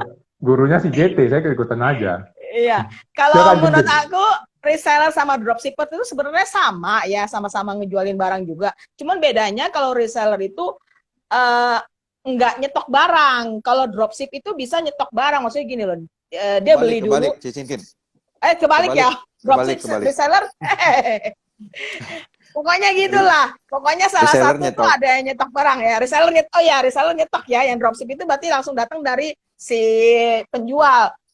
Tapi ya intinya sih keuntungannya sama. Cuman kan kadang orang bingung ya kalau misalnya mau jualan tapi nggak nyetok. Ya ini ada dua orang lagi nih. Jadi ada satu orang yang bodoh amat, begitu ada orderan masuk baru go order. Ada orang yang merasa nggak tenang kalau dia nggak punya barangnya sendiri di tangan. Jadi nah itu dia akhirnya nyetok sendiri. Tapi kalau untuk keuntungan sebenarnya sama gitu. Dan tuh bagaimana cara merawat, ya paling kita komunikasi sama mereka mesti lancar dan harus fast respon. Kalau ditanya barang ini ada nggak, kita harus cepet jawab. Jangan ditanya barang ini ada nggak, lama banget jawabnya. Kenapa? Kasian gitu loh si reseller itu kan. Nanya terus lama gitu kan. Dan service kita ke reseller pun harus sama dengan cara kita jual juga. Misalnya kita dari kita sendiri servisnya 100 misalnya. Kita kasih ke reseller juga harus 100. Jangan mentang-mentang reseller kita reseller ini gitu. Kita kurang-kurangin misalnya timbangannya dikurangin atau packagingnya dijelek-jelekin apa gimana. Itu nggak menguntungkan juga buat kita gitu. Dan resellernya juga sekali lagi kasihan resellernya. Karena reseller itu kan sebenarnya atau dropship itu sebenarnya adalah yang ngebantu penjualan kita gitu loh. Jadi kalau kita kasih mereka baik, mereka senang, mereka juga senang ngejualinya. Dan keuntungan untuk reseller juga jangan tipis-tipis banget gitu. Jadi harga kita dengan harga reseller itu setidaknya ada perbandingan yang lumayan lah bagi mereka gitu. Kalau cuma 5.000 misalnya kan, masa ngejualin barang capek-capek untung cuma 5.000, ibaratnya makan minum es teh aja habis gitu. Tapi ini tergantung juga barangnya ya. Kalau misalnya kayak aksesoris handphone 5.000 lumayan, satu piece 5.000 misalnya, karena kan mereka jual quantity gitu loh. Nah, Benar. seperti itu kira-kira, semoga membantu gimana menjaga. Itu bisa menjaganya, tapi kalau gimana mengikat, itu nggak bisa. Karena reseller atau dropship itu kita nggak bisa ngikat mereka. Mereka banyak yang menjadi suppliernya mereka tuh banyak gitu loh. Jadi gimana kita mengkasih excellent service aja ke mereka. Kalau kita service mereka baik, pasti mereka akan cari kita lagi. Tapi kalau kita nggak baik servisnya, dia akan cari supplier lain gitu aja. Semoga menjawab ya, Dokter Gigi Sianipar. Thank you. Yes. Oke, Cincin, keren. Bro Eriadi, Ya. Yes, kok. kita kan dari tadi kan kita banyak bilang pantang pulang sebelum titik-titik gitu ya. Bahwasanya kan pantang menyerah, intinya pantang menyerah gitu. Tapi kan pada masa COVID-19 ini terutama ya, itu betulnya banyak sekali teman-teman yang sudah di posisi banyak yang mau menyerah ataupun sudah menyerah gitu. Jadi mungkin coba kita sama-sama kita pikirkan deh, kira-kira kalau mereka sudah di posisi yang udah di posisi mau menyerah atau sudah menyerah, itu kira-kira apa sih yang bisa kita bantu, tindakan apa yang perlu kita sarankan kepada mereka supaya mereka bisa bangkit kembali atau semangat kembali kira-kira. Tindakan apa saja kira-kira yang terpikir gitu. Sistem gini dulu kira-kira. Kalau saya ya balik lagi ke tujuan awal kita apa. Cita-cita kita apa. Karena cuman itu yang bisa bikin kita balik lagi ke jalur yang benar istilahnya gitu. Tapi kalau cita-cita itu kurang ya itu kadang kita cita-cita mesti besar ya, jangan cuman yang pendek-pendek. Kalau cita-cita pendek-pendek begitu tercapai ya udah males gitu. Kalau cita-cita kita besar, ke satu kita harus apa, kedua harus apa, itu udah ada strateginya dan kita capai satu-satu. Nah, itu mungkin yang bisa bikin kita semangat gitu loh. Semoga menjawab. Ya orangnya hilang nanya. Ya, sebentar sambil kita undang lagi. Nah, kalau Iya, menjawab kemana? itu sebenarnya Cicinkin dan juga Ko Agus dan teman-teman, saya tadi sebenarnya mau bercerita juga. Sebenarnya ya kita perlu punya mindset, kita perlu punya jiwa fighter. Tapi bukan berarti kita tidak sama sekali tidak istirahat, tidak gitu. Ada masanya kita butuh yang namanya istirahat. Saya senang ada sebuah peribahasa perkataan dari China mengatakan Fang Sung Xia. Jadi kendorkan dulu sebentar. Kita butuh namanya refreshing. Saya pernah punya satu pengalaman di saat saya mengerjakan satu handphone. Saya dari jam 6 sore sampai jam 3 pagi, Cicinkin. Ya. Dan juga teman-teman. Nah, sampai jam 3 pagi saya dari jam 1 saya sebenarnya udah mau pikir sudah dulu lah. Tapi karena jiwa spirit itu ya, Cicinkin, coba lagi begitu ya. Sampai jam 3 udah saya pikir ini bukan waktu yang baik untuk saya bekerja karena dari segi kesehatan juga nggak bakal baik begitu ya. Nah, di situ saya memutuskan untuk besok pagi saya kembali, saya akan kerjakan lagi begitu. Nah, saya istirahat malam itu, Cicinkin. Jam 3 pulang, nggak bisa tidur. Kepikiran dengan pekerjaan tersebut. Tapi saya pikir, saya harus lepaskan begitu ya. Harus istirahat dulu. Nah, benar besok pagi saya bangun, karena terbiasa bangun pagi, jam 7, jam setengah 8. Anehnya, begitu masuk ke tempat pekerjaan, jam 9, handphone itu dalam waktu 15 menit selesai, Cicinkin. Dan juga Ko Agus. Padahal tadi malam dari jam 6 sore sampai jam 3 pagi. Gitu. Tapi karena kita mungkin sudah mumet ya, nah kita kadang-kadang butuh melonggarkan otot-otot saraf-saraf di kepala kita begitu. Kita butuh yang namanya istirahat sebentar begitu. Ya, sama. Kan? Jadi ingat pengalaman dulu juga gitu. Nah itu. Jadi kalau menjawab apa yang Ko Agus tanyakan tadi, itu kembali kepada sebenarnya kita harus punya jiwa fighter yang kuat. Ya saya tahu memang nggak mudah untuk teman-teman. Ya mungkin kita bakal dikatakan begini, ya kalian enak cuman ngomong saja begitu ya. Tapi saya pikir teman-teman juga harus melihat bahwa Ko Agus adalah salah satu orang yang paling terkena dampak karena travel kita tahu, ya kan. Nah, ketika kita diperhadapkan dengan situasi yang seperti yang Ko Agus ceritakan tadi, misalnya COVID. Hal yang paling saya lihat yang banyak membuat orang cepat menyerah itu Ko Agus dan Cicinkin adalah apa yang mereka konsumsi. Berita-berita negatif, bacaan-bacaan negatif tentang COVID, tentang apa. Itu yang membuat saya melihat banyak teman-temannya, itu yang membuat mereka banyak menyerah, Ko Agus. Tapi teman-teman yang saya lihat yang dia tahu kondisinya susah, dia tahu kondisinya terpuruk, tapi dia mulai mencari cara, dia mulai mencari siapa sih yang bisa menolong saya gitu. Nah, menolong ini bukan artinya meminjam uang, meminjam apa gitu ya. Tapi siapa yang bisa kasih saya, ya istilahnya pinjam otaknya bentar lah. Saya udah buntu nih, saya udah lakukan semua yang saya bisa. Nah, saya butuh advice dari teman-teman mungkin begitu ya. Nah, orang-orang ini yang kita mulai listing, kita cari gitu, siapa yang kira-kira bisa bantu kita. Nah, misalnya kita nonton IG live, ya kita mulai saring satu-satu. Di masa pandemi kan sangat banyak, Ko Agus dan Cicinkin dan juga teman-teman, mereka yang bagi-bagi ilmu. Saya pikir semumet-mumetnya kita, ketika kita nonton dia 1 jam berbicara, minimal ada 2-3% yang masuk. Kita pasti akan menemukan satu momen, aha gitu kan. Mungkin ini bisa dilakukan untuk saya gitu. Paling tidak sampai usaha kita pun nggak bisa jalan lagi gitu. Banyak coach yang mengajarkan untuk pivot kan. Banyak coach yang mengajarkan bahwa kita harus hilangkan gengsi kita dari yang dulu mungkin direktur. Saya pernah diceritakan bahwa seorang direktur properti sampai menjual, dia jualan lemper kalau nggak salah. Saya ingat dikatakan lemper direktur begitu. Nah, kalau itu bisa make money, saya percaya itu kan bisa menolong Ko Agusan juga teman-teman dan Cicinkin. Ketika itu menolong, nah jiwa spirit itu akan lebih stabil dan itu akan naik lagi. Pasti dia akan fighting spiritnya pasti naik kembali begitu. Nah menurut saya itu paling berpengaruh itu apa yang kita konsumsi, apa yang kita masukkan ke dalam kepala kita, apa yang kita dengar, apa yang kita lihat begitu. Jadi kalau kita mengambil segala sesuatu yang positif, saya percaya jiwa fighting itu tetap ada.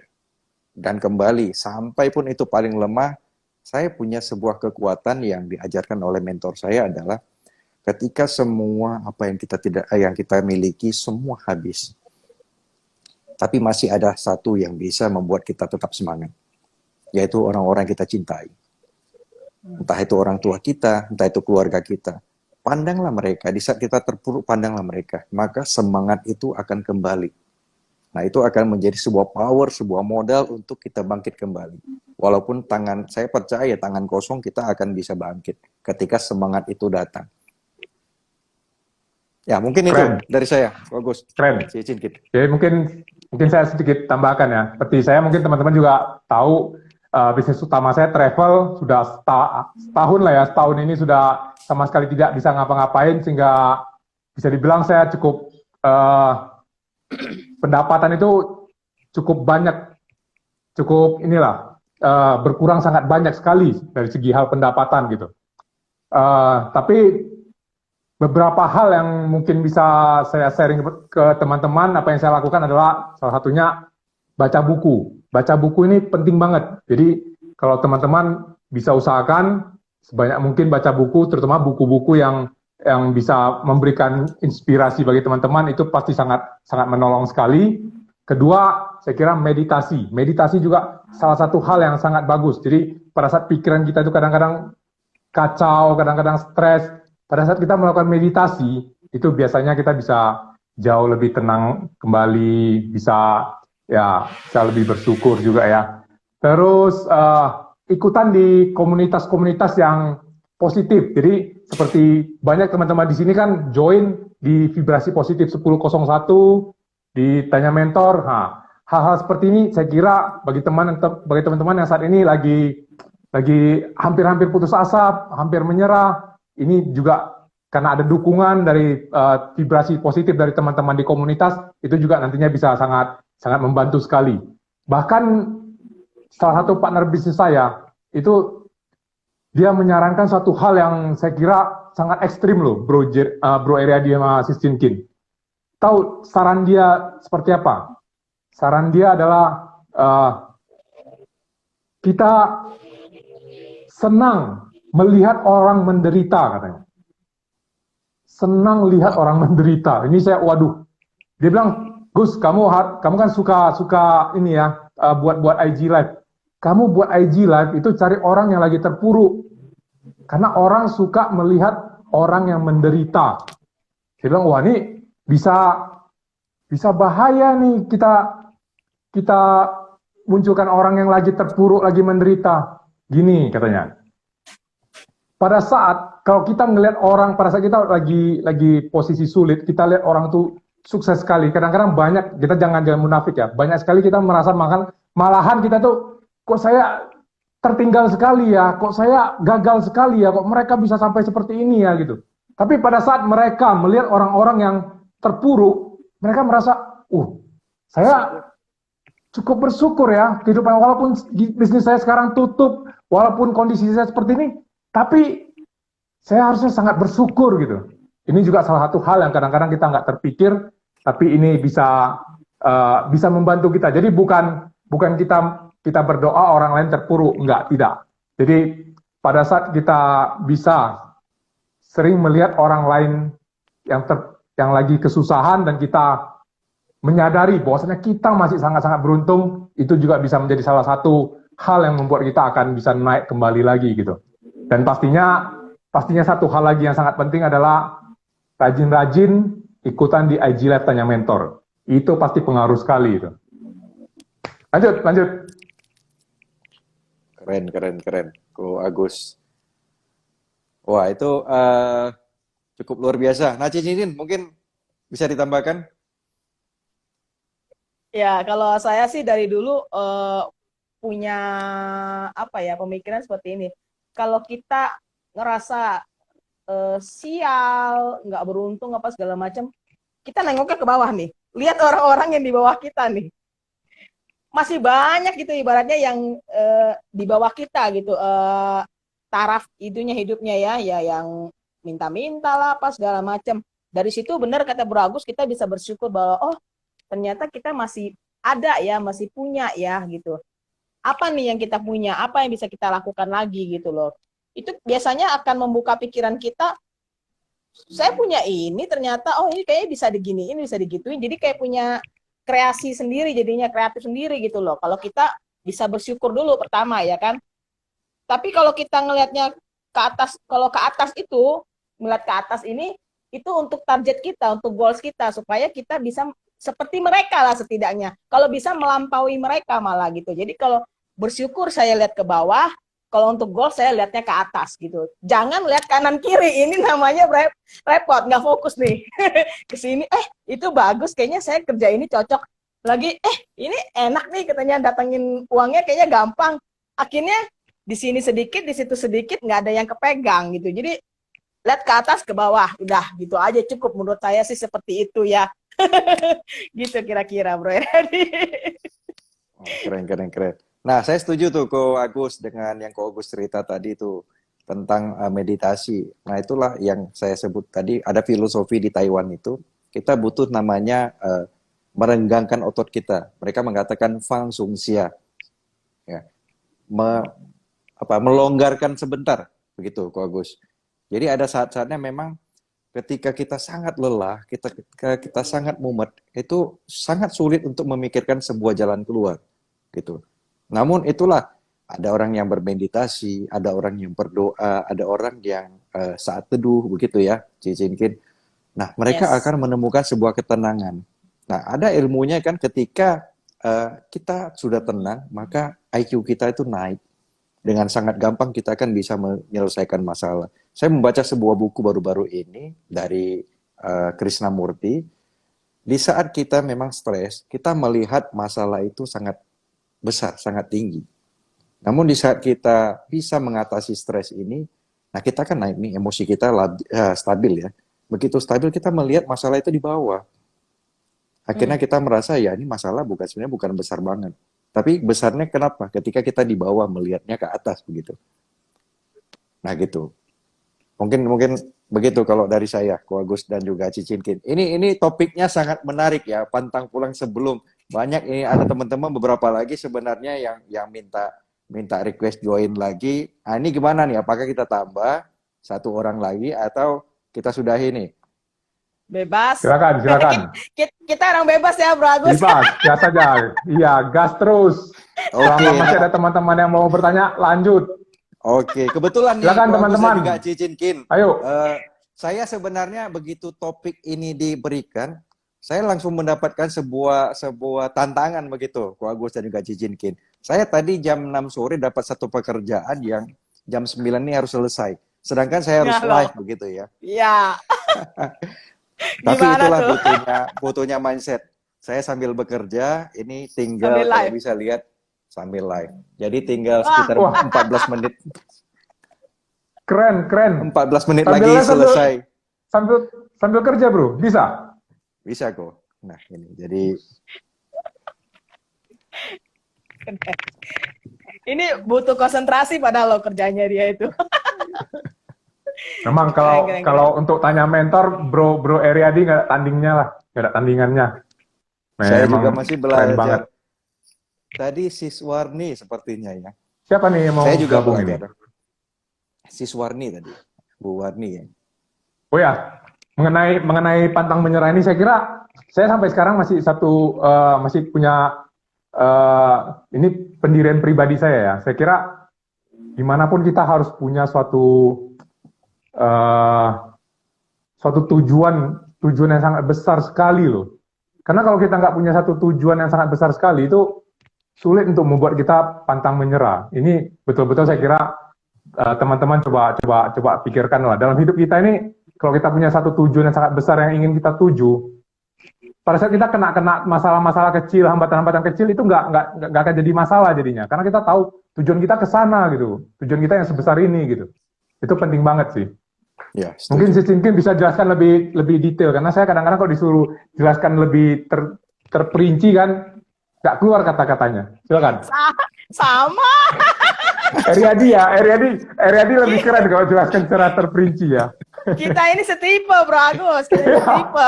Tapi kalau soal bakar-membakar, ngompor-ngomporin itu jago kita.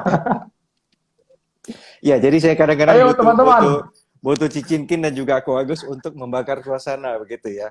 Nah, mungkin teman-teman apa yang dikatakan Ko Agus itu ada benarnya. Jadi kita harus fokus ke sesuatu yang memang jauh lebih besar, ke goals-nya kita yang memang kan kita punya goals itu ya, mungkin kita misalnya kita dari sini kemari ya.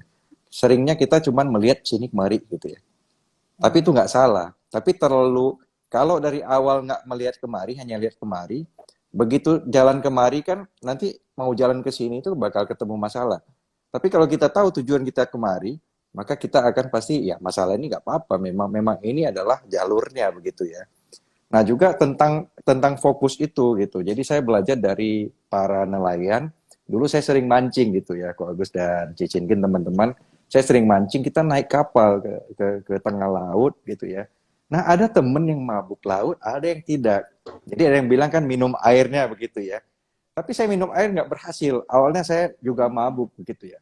Nah sampai satu hari saya diajarkan oleh teman saya gitu. Dia bilang ubah fokusmu. Nah gimana ubahnya, saya bilang gitu. Kamu pasti sering melihatnya yang dekat-dekat. Jadi ketika kapal itu berguncang maka kamu ikut terguncang. Tapi kalau fokusmu jauh, maka misalnya kita melihat yang jauh, melihat satu pohon ya. Jadi sekalipun kapalnya itu terus bergoyang-goyang, pohon itu sepertinya tetap. Nah, jadi pandangan kita, fokus kita nggak tergoyang-goyang, nggak mabuk begitu. Nah, dari itu saya tahu, nah setiap berangkat itu udah aman begitu. Nah, ubah fokus kita yang kepada yang lebih jauh goalnya kita itu. Nah, gitu. Mungkin itu yang bisa saya jelaskan. Ko Agus mungkin bisa revisi sedikit, kalau ada yang salah bisa dikoreksi atau ditambahkan. Cicinkin. Ya, kalau saya paling menambahkan seperti yang tadi Bro Eriadi bilang, karena fokusnya deket, jadi begitu mabuk, ngelihat yang deket kayak ombak gini-gini, ikut-ikut goyang-goyang juga gitu kan. Nah, tapi ya benar seperti yang Bro Eriadi bilang, kalau kita udah tahu ke sini, kita udah tahu nih step ini harus dilalui. Nah, setidaknya kita punya prepare, kita bisa bawa obat mabuk misalnya, atau kita perbaiki mindset kita. Kadang ada orang gini, sebelum berangkat dia udah pikir, gue mabuk nih. Akhirnya begitu buka pintu aja dia udah mabuk duluan, padahal belum jalan, belum apa-apa. Itu karena dalam pikiran dia kan. Nah, ya itu setidaknya kita udah bisa prepare ya kan. Mindset kita dibenerin dulu, bawa obat mabuk, atau sarapan dulu, segala macam, itu kan udah ada solusinya gitu loh. Ibaratnya setidaknya mengurangi resiko gitu. Karena kalau urusan mabuk itu, ada yang mabuknya parah sampai akhirnya nggak bisa ngapa-ngapain ya kan, pulang dengan tangan kosong juga, mancing ikan apa semua nggak dapet, dia cuma tidur doang akhirnya gitu. Nah itu juga seperti perjalanan kita, memang kalau kita udah tahu goalsnya, kita harus udah tahu mau bawa apa aja nih gitu, seperti itu. Monggo Bro Agus, silakan. Saya nggak ada tambahan lagi sih. Cuman saya lihat juga teman-teman juga nggak ada yang ini lagi ya. Atau kita akhiri aja. Yes, tadi Bu ini, Bu Nah, udah. Bu Bu Warni Warni udah. sudah masuk nih. Tadi lagi pakai Oh, oke. jilbabnya. Nah, Bu Warni apa nih kalau dari Bu Warni? Malam Bu Warni. Malam Ci, malam Ko. Yes. Oke, Bu Warni boleh ceritakan nih kalau dari sisi Bu Warni nih, pantang pulang sebelum apa sih? Pantang pulang sebelum sebelum dapat tentengan. Sebelum dapat tentengan. Nah ini ibu-ibu suka belanja ini. Ayo, boleh pengalamannya Bu Warni diceritakan? Nggak apa namanya. Ini soal apa sih? Belum tuning nih, belum jonin. Nah, jadi kita berbicara tentang bagaimana kita sebagai seseorang itu jangan mudah menyerah, Bu Warni. Jadi ibaratnya ada sebuah pepatah mengatakan kalau di pemadam kebakaran itu ya, pantang pulang sebelum padam apinya begitu ya. Mereka nggak akan pulang sebelum pekerjaan itu selesai. Nah, punya nggak pengalaman seperti itu, Bu Warni? Mungkin bisa diceritakan kepada kami dan kepada audiens untuk menjadi Iya. sebuah pengalaman yang baru begitu, Bu Warni. Iya memang. Kaitannya sih sama tekad ya, ulet. Harus ya tadi bener yang tadi diomongin, yakin fokusnya sama goal sih. Cuman kadang-kadang kan memang rintangannya nggak sedikit. Jadi ya memang walau gelombang kiri kanan narik kiri dan kanan, kita tetap harus fokus ke depan. Aku sih pernah waktu usaha yang sekarang ini ditipu sampai minus, karyawan juga pergi, tapi tetap akhirnya ada juga yang setia kok. Tetap jalan akhirnya. Nah, betul. Wah, setuju Bu Warni. Nah, itu kan dibutuhkan sebuah ketekatan daripada owner kan, Bu Warni. Kalau Bu Warni yang menyerah ya, otomatis karyawan pasti menyerah. Iya. Ya, kan? Bro, aku mau Karena nanya nggak sama semua orang Bu jahat Warni. ya, ada juga yang baik. Ya, aku Oke, mau silakan, nanya sama Bu silakan. Warni. Bu Warni, semangat apa yang waktu itu bikin Bu Warni nggak nyerah? Kok masih mau lanjut? Padahal ibaratnya udah ditipu habis-habisan, ditinggalin karyawan segala. Apa sih yang bisa bikin Ibu, gua nggak bisa nyerah nih, gua harus lanjut nih? Apa Bu? Satu yang bikin Ibu bangkit tuh apa? Karena gue belum menikmatin hasilnya. Gue yakin gak cuman pengorbanan, pasti ada hasilnya gitu. Waktu itu cuma baru kerugian aja, baru temen gue yang nikmatin, gue belum nikmatin sama sekali, jadi gue harus jalan. Gue yakin pasti akan ada hasilnya. Berarti semacam kayak perasaan kesatu nggak seneng, enak aja lu gitu, gua aja belum gua aja belum menikmati gitu ya, gua aja belum menikmati gitu ya, bener-bener. Nah itu perasaan sebenarnya ya, kalau bisa bilang enak aja lu kan kayaknya kesannya negatif ya, tapi hal tersebut bisa buat kita semangat lagi gitu loh, kayak men-challenge diri kita sendiri. Hal yang harusnya nggak enak jadi enak nih, jadi semangat gitu. Keren Bu Warni. Waktu itu pernah ada kejadian Ci, jadi kayak percaya nggak percaya ya, semua karyawan tuh kan cuma ada 5 waktu itu, semuanya kesurupan. Wow. Kenapa?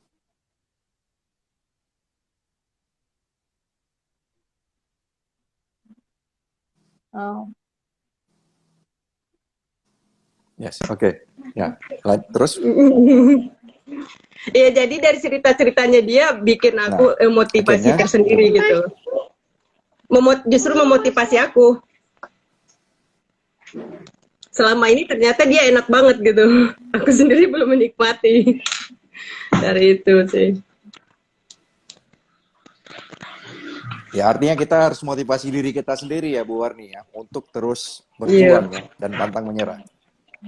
Jadi dari rasa sakit hati dia timbul motivasi, itu good. Bisa men-switch ibaratnya tuh. Yes, Benar-benar menggunakan energi negatif itu menjadi sesuatu yang positif gitu. Nah ini luar biasa. Tapi aku nggak nyakitin dia ya, aku berusaha sendiri. Oh iya, benar. Kalau ibu nyakitin justru balik lagi, Bu. Iya. Karmanya balik lagi ke ibu. Nah, karena ibu udah putus, ibu jalani hidup ibu ke depannya dengan berkat untuk ibu sendiri. Iya. Keren. Wah, keren. Nah, Ko Agus ada yang mau ditambahkan? Sorry, tadi saya agak banyak terputus, jadi nggak gitu kedengaran tadi. Oke, jadi Bu Warni, thank you sharingnya. Jadi artinya dari Bu Warni kita belajar bagaimana energi negatif itu sebenarnya bisa kita gunakan untuk menjadi sebuah trigger bagaimana kita men-switch menjadi hal yang positif. Jadi ketika negatif itu kita membuat semangat kita, ayo kita bangkit, kita berjuang, dan kita bisa berhasil. Begitu. Benar. Jadi mindset lagi, balik lagi ke mindset. Seperti yang Ibu Warni, seharusnya dia punya pilihan untuk menyerah pada saat semuanya udah habis, ditipu temennya, karyawannya juga pada kabur. Dia punya pilihan untuk menyerah. Tapi enggak, dia malah bilang, enak aja lu, gua aja belum nikmati. Dia akhirnya malah fight lagi gitu, karena dia punya fighting spiritnya muncul. Akhirnya jiwa emak-emaknya meronta. Pantang pulang sebelum bawa tentengan, dia bilang. Keren Bu Warni, sukses Bu Warni. Artinya harus bisa berhasil mendapatkan uang dan bisa belanja gitu, Cicin. Sip, benar. Jiwa belanja yang gede itu diiringi dengan jiwa mencari duit yang kuat juga. Nah, itu baru seimbang. Jangan cuma tahu belanja, nggak tahu nyari lagi. Cincin, nanti kamu perlu undang teman-teman yang ini bisa cerita tentang ini nih. Ini pantang menyerah versi jiwa emak-emak. Ini keren ini topiknya ini. Jadi caranya kalau biasanya kan kita kan sering pantang menyerah versi mentor gitu kan. Versi versi pebisnis mentor. Tapi mungkin nanti topiknya itu pantang menyerah versi emak-emak gitu. Seperti tadi Bu Warni itu kan salah satu hal yang beda kan. Betul. Satu hal yang beda cara dia pantang menyerah itu.